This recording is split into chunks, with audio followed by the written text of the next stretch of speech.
everyone, thank you for joining me today as we discuss strategies to support individuals with intellectual and developmental disabilities during their doctor's appointments. Typically, when we would see our healthcare providers, it can be stressful, but we're usually speaking directly to the nurses and doctors in a simple one-on-one conversation. But for individuals with intellectual and developmental disabilities, medical appointments can start to get a little bit more complicated. Often the individual is accompanied by a direct support provider, a family member, or another support person.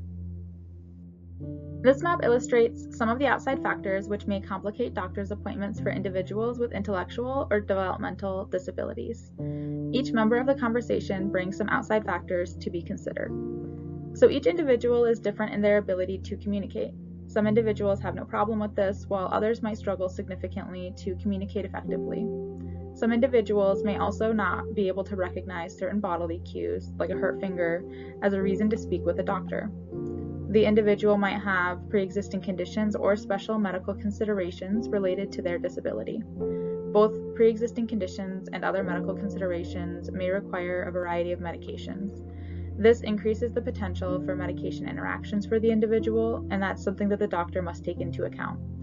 Additionally, the individual might have previous trauma related to healthcare providers, which could hinder their openness and participation in the appointment. The medical provider also has a variety of outside factors which could influence the appointment.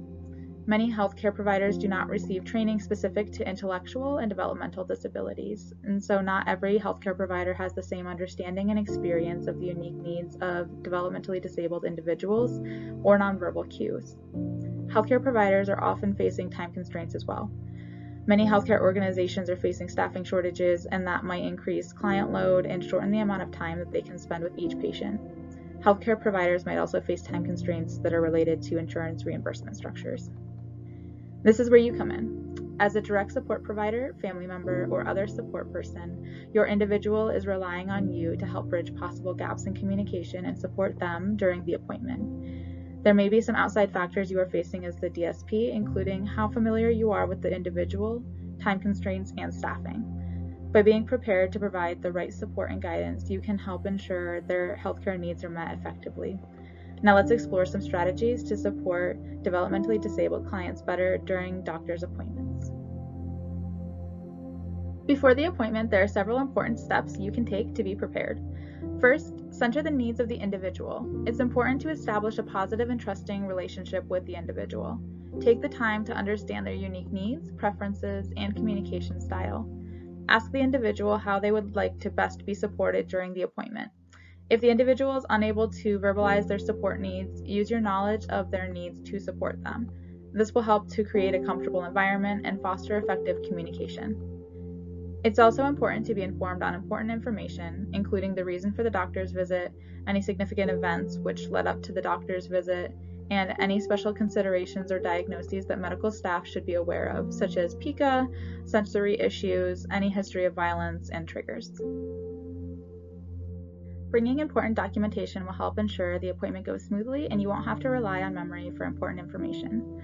Some documents that might be helpful include the individual's current medication list, a mental health provider list, a list of any other medical specialist, the group home or community provider and contact information, the guardian's contact information, and their SAS's name and contact information. It might be helpful to note that much of this information can already be found in the individual's ISP, which can be brought to the appointment as well. During the appointment, actively involve the individual in the conversation. Encourage them to express their concerns, ask questions, and share their experiences. Remember the conversation you had with the individual earlier, where they shared how they would best like to be supported during the appointment, because they are the experts of their own bodies and experiences. Be an advocate for the individual. If you notice any communication barriers or misunderstandings, step in and help clarify. Ensure that the healthcare provider understands the individual's unique needs and adjust their approach accordingly. Take detailed notes during the appointment to ensure accurate information is recorded. This will help you and the individual remember important details and follow-up instructions. If you are unable to take notes during the appointment, make sure to ask the doctor for a copy of the after-visit summary to ensure that everyone is on the same page with the same information. This form is an example of a doctor's visit note sheet, which can be used to take notes during the appointment and capture important information. If something like this is not already in place, you can use this as an example of items to note during the appointment. After the appointment, follow up with the individual, their family, and the healthcare provider to ensure that any necessary actions are taken and that the individual's healthcare needs are met. New medications might need to be picked up and started, dosages of medications might have changed, and other changes might need to be made, which should be communicated to the individual and any care staff. Of course, you should never communicate any healthcare information about the individual to someone who is not authorized. If you are unsure, check that there is a release of information for the person requesting health information on the individual with DD. You make a difference. By implementing these strategies, you can help support our clients with developmental disabilities better during doctor's appointments, ensuring they receive the quality healthcare they deserve. Thank you for your dedication and commitment to making a positive difference in their lives. If you have any questions, you can reach out to the Lucas County Board of Developmental Disabilities. If you have any questions about a particular individual, please reach out to their SAS. Thank you for taking the time today to learn how to better support our clients with developmental disabilities during their doctor's appointments.